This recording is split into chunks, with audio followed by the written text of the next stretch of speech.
Gözlerimni tutirib qarab qolar, seni yiroqdan o'tib ketganda unuta olmay, bag'rim unuta olmay, ko'nglim tushmay seni bu taniga unuta olmay, bag'rim unuta olmay, ko'nglim tushmay seni bu taniga.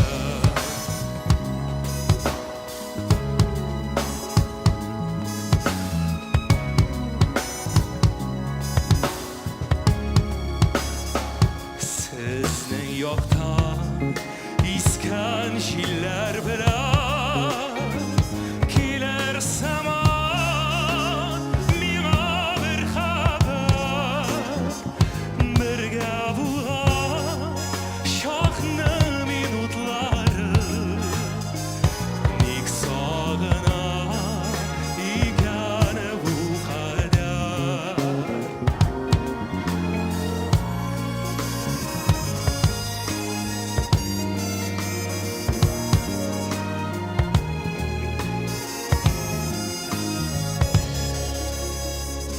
Tong oldindan mungli qushlar sayray, gul bog'chada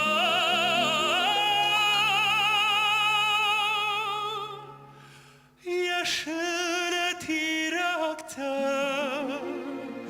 senda meni suygan jirim bo'lib saqlanırsın mangu yurakda. Senda menim suygan jirim bo'lib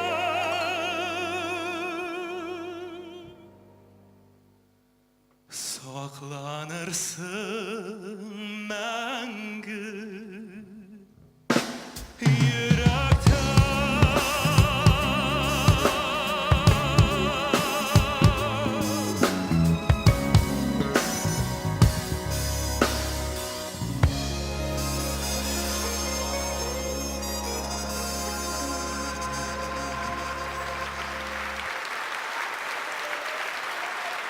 Әмир Ахмадишин башкаруында Рөстәм Яхин музыкасы, Мустафа Нагман сүзләренә язылган «Оныта алмыйм» җыры яңгырады.